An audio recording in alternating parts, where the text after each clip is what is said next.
Today, we're talking about compassion, empathy, and sympathy, and why we need to use 3 damn words to describe the same thing, but they're not the same thing. And we're going to learn how to use them as tools to provide the most love. Hey, we're talking about compassion, empathy, and sympathy today. And it's just almost semantics because they're just words. But I think what we try to communicate when we use these words are good things, ways that we are able to relate to another human in order to be emotionally available and helpful to them. So how can we use these different tools in order to maximize the love that we're sharing with someone? So let's talk about compassion first.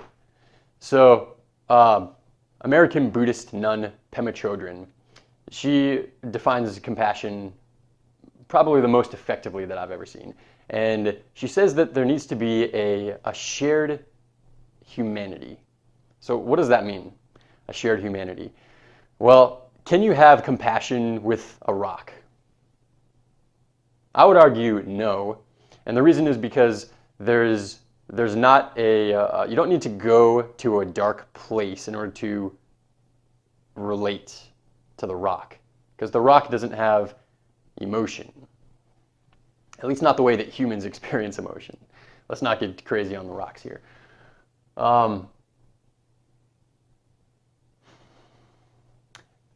When someone is in need of compassion, or when we're offering compassion to someone, it's normally not when things are all happy and hunky-dory.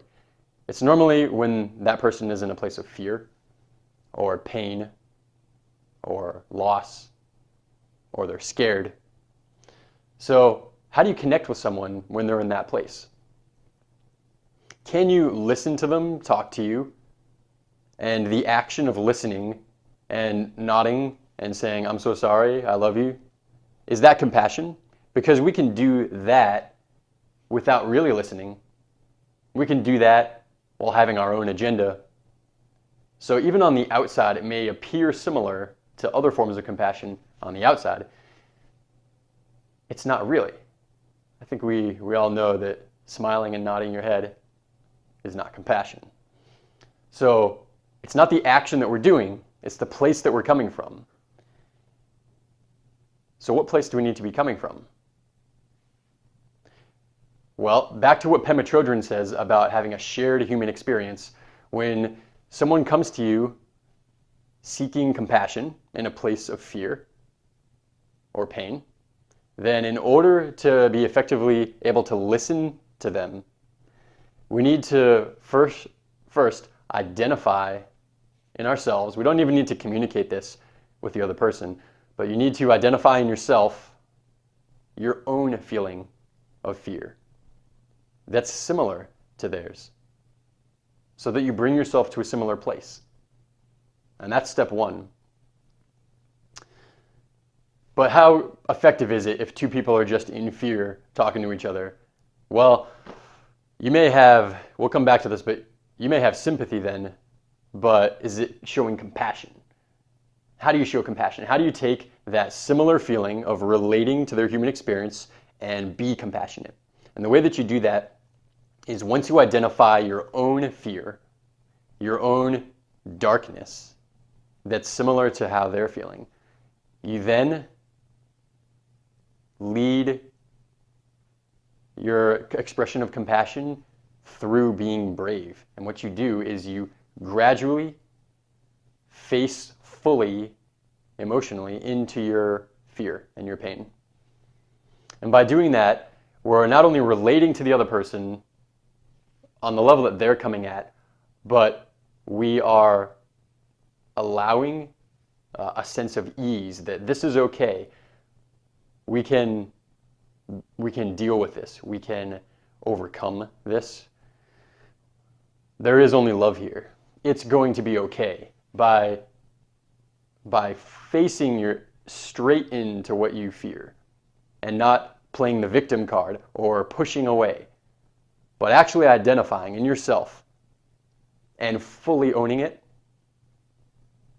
then the person you're expressing compassion for, they have an opportunity to now join you there as well. I know this person feels how I feel, so I feel understood, and now I feel a little bit more at ease because I see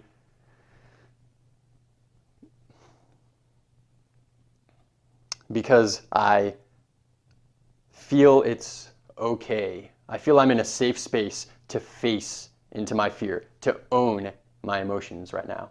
And I feel like this person is here for me to listen to that and to go on this journey with me. So only by knowing your own darkness first are you able to be present with other people's darknesses. And that's what compassion is. All right, that brings us to empathy. What is empathy? We talked about compassion. Now, empathy is the tool that we use to express compassion. Compassion is the feeling that we have. It's what we're trying to express. You can have compassion for somebody. Can you have empathy for somebody? Well, I argue that empathy is the tool that we use to express the compassion. So let's dive a little bit deeper with empathy here. If someone is in a place of their own darkness, then as a friend to them, what would happen if we bring ourselves into the same feeling and allow ourselves to feel the same way? So maybe they're upset at someone who just broke up with them and they feel angry and sad at the same time. And we get angry and sad recalling a similar instance that happened to us. Well, I would argue that that is sympathy because it's not very effective. Now you just have two people who are in the same state. And are you going to progress? Are you helping that person? Are you helping yourself? Or are you just creating more of this feeling that neither of you say that you want? So the empathy is not feeling what the other person is feeling, but it is understanding what they're feeling, being able to relate to it. So when that person comes to you and they feel the anger and the pain, you don't need to bring yourself into a place of anger and pain to be with them.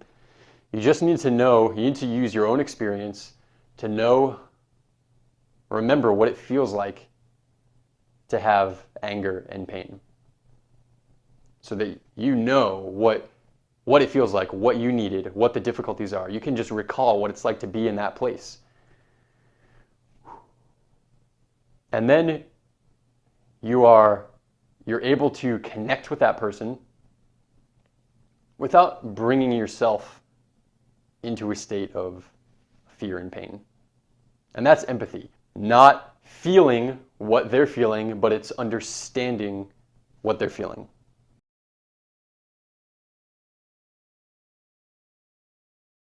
Sympathy is standing at a safe distance, observing the pain that someone else has, not willing to engage with it, not willing to bring up your own pain, and looking at them from afar and saying, I'm sorry you feel like that, or poor you, or wow, I'm actually doing great, but I'm so sorry to hear that you suck. Standing at a distance. And what happens when we do that is we're not engaging ourselves. It's like we don't care. We're not allowing ourselves to feel what they're feeling. We don't want to feel what they're feeling because it's like it's negative to us. So we turn our back to it a little bit and we try to acknowledge it with a little pat on the head, metaphorically or literally pat them on the head, and it's a little poor you. And what that does, even if we disguise it as being compassionate, we can disguise this as making a sad face and saying, I'm so sorry, and hugging them. And the subject changes, or we're kind of thinking about something else. We're not really there with them. And what that does is it creates a separation where they feel they're more alone in feeling the way they do. And so it becomes a shame trigger for them. The person who is in need of compassion received sympathy and now feels shame. Well, that's not what we're trying to do. So instead of sympathy, what can we use instead? Remember that sympathy is feeling what the other person is feeling. Literally feeling it. So, and this isn't a good thing. When someone comes to you with anger and upset, then if we just feel that and we just kind of get angry and upset too, but kind of don't level ourselves up with them, and we just kind of say, poor you, but I don't want to feel like this. I kind of know what it's like to feel angry, but blah, I actually feel good, and we create a separation, then that's bullshit. So instead of sympathy, fuck that shit, we use empathy.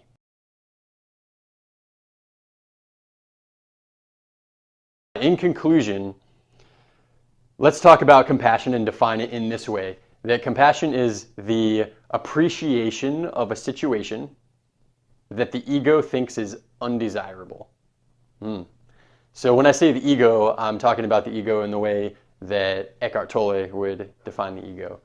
And if someone comes to you in a place of pain, and you're not in a place of pain, your emotional vibration is a little bit higher in that moment, the ego for sure doesn't want to come down. It's like death to the ego. You don't want to come down and meet that person. That would be sympathy. What would be better than that is not bringing yourself to a dense level, maintaining where you are, but appreciating, being able to appreciate the situation that they're in. And you do that through relating through your own experience as a human with them, being vulnerable and facing into it. Okay, so that is how compassion can be effective. Now, I'm going to leave you with a final note here, and I want to highlight the author of Man's Search for Meaning, Viktor Frankl. If anybody doesn't know who Viktor Frankl is, he is a Holocaust survivor who wrote this amazing book about how he found compassion for this. He was a victim in the concentration camps, and he actually found empathy, love, and compassion for the soldiers, not just his fellow inmates, but for the people who were doing these things to him. And what does that say? It says a lot, okay? But ultimately, it says that pleasure and happiness are not even related. So Victor was very happy in his experience through the concentration camp. And you say, how could that be? Because there's such a lack of pleasure. There's actually discomfort, severe discomfort. Nobody would argue that he had a lack of pleasure, okay? It's so obvious. But he was able to cultivate being happy, being compassionate. And there's such extremes that it really shows that the two of pleasure and happiness they're not even connected, they're not even correlated, they're completely independent. That's pretty fucking important. So this segregation between pleasure and happiness applies to most areas of your life where you're trying to level yourself up. So one of the best examples I can think of will be in another video that I'll link below, and that will be on sexual energy transmutation. I won't go into that too much here. You can watch it in the next video, but to bring it full circle, to be fully compassionate, we don't need to